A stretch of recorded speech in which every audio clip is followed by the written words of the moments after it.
नमस्कार, royal kitchen कट्टा या यूट्यूब चॅनेलवरती तुमचं मनापासून स्वागत आहे। आज आपण घरच्या घरी बटाट्याची एकदम कुरकुरीत भजी कशी बनवायची ते बघणार आहोत। यासाठी इथे मी तुम्हाला काही टिप्स सांगितलेल्या आहेत, त्या जर तुम्ही फॉलो केल्या तर तुमचेही बटाट्याचे भजी अशाच एकदम कुरकुरीत बनतील। चला तर मग आपण रेसिपीला सुरुवात करूया। यासाठी इथे मी 4 बटाटे घेतलेले आहेत। आता आपण याचं साल काढून घ्यायचं आहे।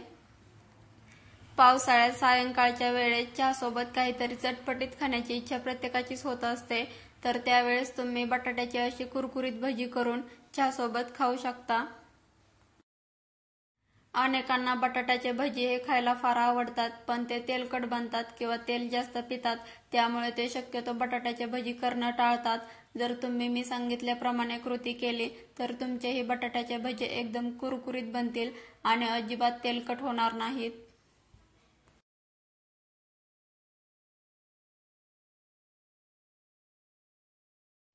इथे मी 3 बटाट्यांचे साल काढून घेतलेला आहे।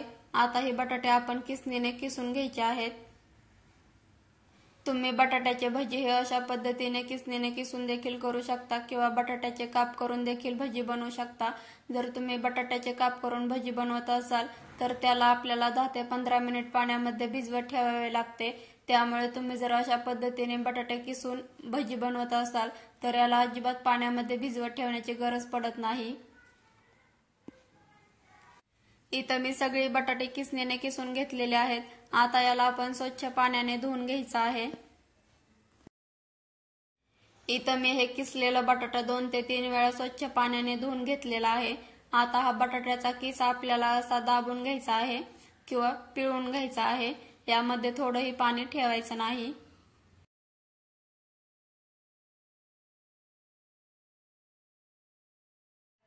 तुम्ही इथं बघू शकता, अशा पद्धतीने हे किसलेलं बटाटा कोरडं झालं पाहिजे, अजिबात यामध्ये पाणी राहिलं नाही पाहिजे।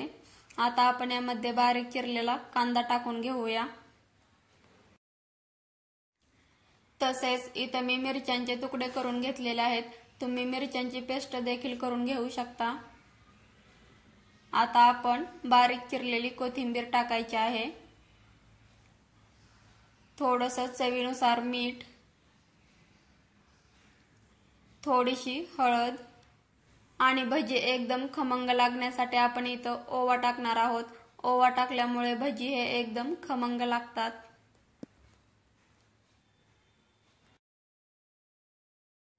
आता आपण यामध्ये 2 चमचे मैदा टाकायचा आहे। तुमच्याकडे जर मैदा नसेल तर तुम्ही याऐवजी बेसन पीठ देखील घेऊ शकता। इथे मी 2 चमचे मैदा टाकलेला आहे। आता आपण 1 चमचा कॉर्न फ्लोअर टाकायचा आहे।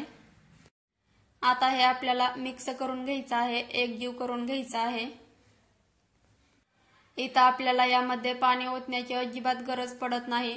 आपण जेवढा वेळ याला मिक्स करून घेऊ तेवढं याला पाणी सुटत जातं। तुम्ही जर चॅनेलवरती नवीन असाल तर अशाच नवनवीन रेसिपी पाहण्यासाठी व्हिडिओला लाईक, शेअर आणि सबस्क्राईब करायला विसरू नका। इथं हे चांगलं मिक्स झालेलं आहे, एकजीव झालेला आहे। तुम्ही इथं बघू शकता, यामध्ये अजिबात पाणी ओतलेलं नाही। तुम्ही इथं बघू शकता, अशा पद्धतीने एकजीव झालं पाहिजे। आता याच्या आपण भजी सोडून घेऊया।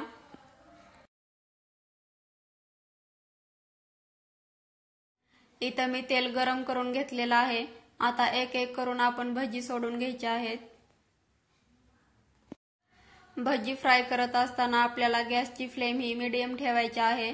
जर आपण हाय फ्लेमवरती भजी फ्राय करून घेतले तर ते फक्त वरून करपतील आणि आतमधून भाजले जाणार नाहीत, त्यामुळे आपल्याला गॅसची फ्लेम ही मीडियम ठेवायची आहे। तुम्ही इथं बघू शकता, मी तेल चांगलं गरम करून घेतलेलं होतं, त्यामुळे भजी हे खाली कढईमध्ये अजिबात चिकटत नाहीत, सहज पलटतात। भजी फ्राय करत असताना गॅसची फ्लेम ही लो अजिबात ठेवायची नाही। जर आपण लो फ्लेमवरती भजी फ्राय करून घेतलं तर भजी जास्त तेल पितात, त्यामुळे ते भजी तेलकट बनतात।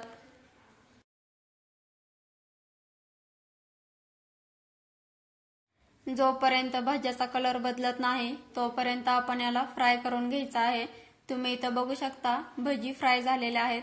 आता याला आपण काढून घेऊया आणि याच पद्धतीने बाकीचे सगळे भजी फ्राय करून घ्यायचे आहेत। तुम्ही इथं बघू शकता मी सगळे भजी फ्राय करून घेतलेले आहेत।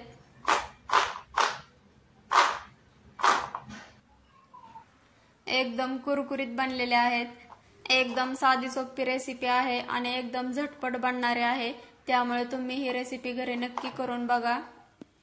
बटाट्याचे एकदम कुरकुरीत भजी बनवण्याची माझी ही पद्धत तुम्हाला कशी वाटली ते कमेंट मध्ये नक्की सांगा।